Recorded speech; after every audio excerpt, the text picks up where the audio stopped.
इस वक्त बड़ी खबर आपको देते, दिल्ली में बीजेपी सीसी की बैठक शुरू हो चुकी है। बैठक में वर्चुअली जुड़ रहे हैं प्रधानमंत्री नरेंद्र मोदी। 209 सीटों पर उम्मीदवारों के नाम फाइनल हो चुके हैं। उम्मीदवारों के नाम पर मोहर लगाएंगे प्रधानमंत्री मोदी। रक्षा मंत्री राजनाथ सिंह, जेपी नड्डा भी वर्चुअली ही इस बैठक में जुड़ेंगे। तो अभी ये बैठक शुरू हो चुकी है। इंतजार इसी बैठक का था। 10 बजे का समय था, लेकिन अब 10 बजे से ज्यादा का समय हो चुका है। 10:18 के करीब हो चुके हैं और अब ये बैठक शुरू हो रही है। लेकिन ये बता दें, अब ये बैठक कितनी देर तक चलती है इस पर भी बहुत कुछ निर्भर करता है, क्योंकि इस बैठक के समय के अकॉर्डिंग हो सकता है कि आज ही नामों का ऐलान हो जाए प्रेस कॉन्फ्रेंस कर, लेकिन यह भी हो सकता है कि ज्यादा समय लगे तो कल इसका अनाउंसमेंट जो है वो किया जाए, क्योंकि ये कहा जा रहा था लगभग शुरू से ही कि मकर संक्रांति के दिन जो है वो बीजेपी अनाउंसमेंट कर सकती है उम्मीदवारों की लिस्ट का। अब देखना होगा बीजेपी कब इस नामों को अनाउंस करती है। लेकिन फिलहाल सबसे बड़ी जानकारी यही मिल रही है कि सीसी की जो महत्वपूर्ण बैठक है फिलहाल वो शुरू हो चुकी है। उम्मीदवारों के नाम पर मोहर आज प्रधानमंत्री लगा सकते हैं। रक्षा मंत्री राजनाथ सिंह, जेपी नड्डा भी वर्चुअली यहां पर जुड़ रहे हैं। प्रधानमंत्री भी सुरक्षा कारणों से वर्चुअली ही इस बैठक में फिलहाल जुड़ रहे हैं। तो अभी बड़ी जानकारी यही है कि सीईसी की बैठक जो है अब शुरू हो चुकी है, जिसका इंतजार किया जा रहा था, क्योंकि इसी बैठक में अंतिम नामों पर मोहर लग जाएगी। उत्तर प्रदेश विधानसभा की पहली लिस्ट जो है वो जारी कर दी जाएगी। फिलहाल 209 नाम बताए जा रहे हैं जिन पर यहां पर मोहर अभी लग सकती है सीईसी की बैठक में। और यह भी हो सकता है कि आज ही सीएम योगी आदित्यनाथ की सीट और डिप्टी सीएम की सीट को लेकर भी सस्पेंस पूरी तरीके से खत्म हो जाए कि कहां से चुनाव लड़ेंगे। हालांकि ये जानकारी सामने आ रही है कि अयोध्या से सीएम योगी आदित्यनाथ चुनाव लड़ेंगे। इसके अलावा अगर बात की जाए, कुछ तस्वीरें में हम आपको लगातार दिखा रहे हैं और ये बता दें आपको गृह मंत्री भी इस बैठक में मौजूद हैं, लेकिन सुरक्षा कारणों से प्रधानमंत्री वर्चुअली ही यहां पर जुड़ेंगे। इसके अलावा गृह मंत्री की बात की जाए तो गृह मंत्री यहां पर मौजूद हैं। राजनाथ सिंह वर्चुअली यहां पर जुड़ रहे हैं, हालांकि क्योंकि पॉजिटिव वो पाए गए हैं इसीलिए।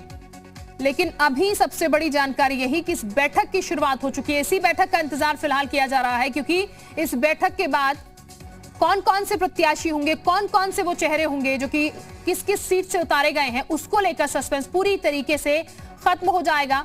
वो सस्पेंस पब्लिकली खोल दिया जाएगा कि कौन कौन से नाम कहां कहां से दावेदारी अपनी रखते हुए इन चुनावों में नजर आएंगे। तो थोड़ा सा इंतजार करना जरूर होगा, क्योंकि सीसी की बैठक के बाद ही ये खुलासा हो पाएगा। अब कल लिस्ट आती है या फिर आज प्रेस कॉन्फ्रेंस कर लिस्ट का ऐलान कर दिया जाता है, ये देखना होगा। हालांकि दूसरी तरफ सपा को लेकर भी कहा जा रहा है कि सपा आज अपनी लिस्ट जो है वो अनाउंस कर सकती है, ये जरूर देखना होगा।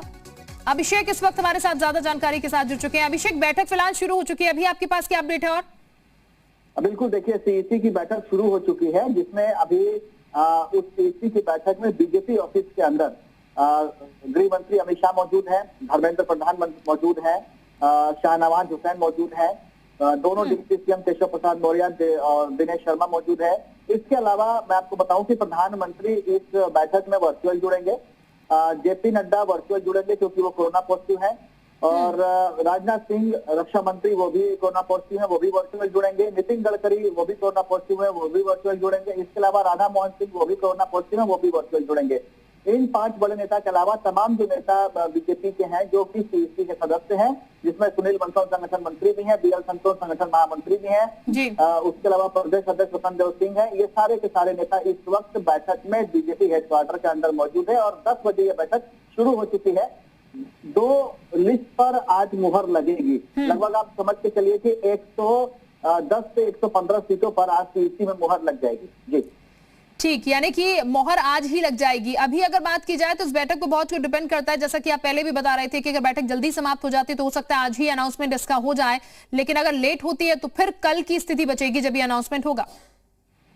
बिल्कुल, देखिए 14 तारीख को पहले फेज के नॉमिनेशन की नोटिफिकेशन है और 21 तारीख को पहले फेज के नॉमिनेशन की लास्ट डेट है। तो 14 तारीख और 15 तारीख के बीच में आज 13 तारीख है, तो कल 14 तारीख है। कल हो सकता है कि सुबह सुबह बीजेपी हेडक्वार्टर में ही प्रेस कॉन्फ्रेंस करके पहले लिस्ट के उम्मीदवारों के नामों की घोषणा कर दी जाए, ताकि नॉमिनेशन प्रक्रिया में भी 1 हफ्ता लगता है। नॉमिनेशन करने के बाद स्क्रूटनी होती है, अगर किसी को कोई टेक्निकल इश्यू है तो उसको विड्रॉ भी करना पड़ता है, दोबारा उसको नॉमिनेशन डालना पड़ता है। तो इस प्रक्रिया में 6 से 7 दिन का वक्त लगता है। तो ऐसे में बीजेपी अपने उम्मीदवारों को 6 से 7 दिन का वक्त जरूर देगी।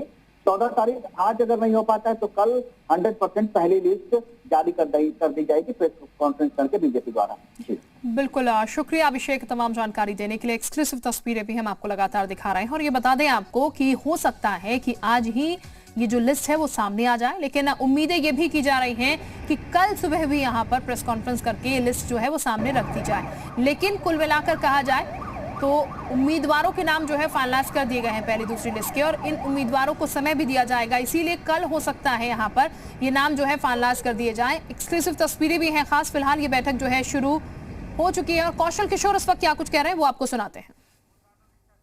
और भी नेता होंगे जो बीजेपी छोड़ करके समाजवादी पार्टी का दामन थामेंगे। आप कैसे देखते हैं इस तरीके की जो गतिविधि चल रही है?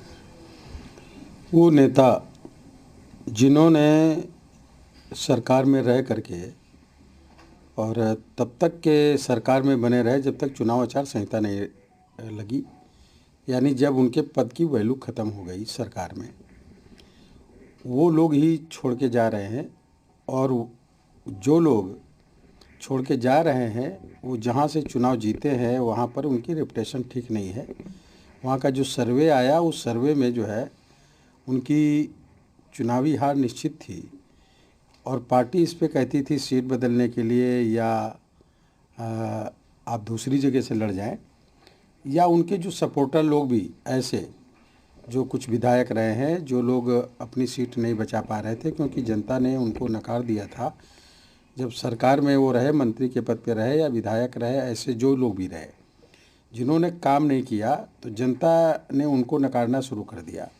तो उनको पता था कि हमारा टिकट बदल लेगा, यहाँ टिकट कटेगा, तो ऐसे में वो छोड़ करके भाग खड़े हुए और इससे जो है कोई प्रभाव नहीं पड़ना। क्योंकि देखिए हमारी सरकार किसानों को 6,000 रुपये साल में दे रही है, मज़दूरों को अलग पैसा उनको दे रही है, विधवा विकलांग वृद्धा पेंशन को दूना कर दिया, जिन लोगों के आवास हैं सन 2022 तक के कच्चे रह गए उनके सबके पूरे होने हैं, बन जाने हैं, शौचालय मिल रहे हैं, गैस सिलेंडर चूल्हा मिल रहा है, बिजली लोगों को बिन पैसे के कनेक्शन मिल गया, बिजली आधी का बिल भी माफ़ कर दिया हमारी सरकार ने, और पूरा शहरों में 24 घंटे, गांव क्षेत्र में 18 घंटे बिजली मिल रही है। हमारी सरकार कोरोना ना होता तो 24 घंटे बिजली मिलती और आने वाले समय में 24 घंटे बिजली देगी। उत्तर प्रदेश में लड़कियों की शादी योगी आदित्यनाथ जी ने जो घर से करे उसको 20,000, जो सामूहिक शादी करेगा उस पर 51,000 खर्च कर रहे हैं, जो मज़दूरों की लड़कियों की शादी है रजिस्ट्रेशन कराए उनको 75,000 रुपये 2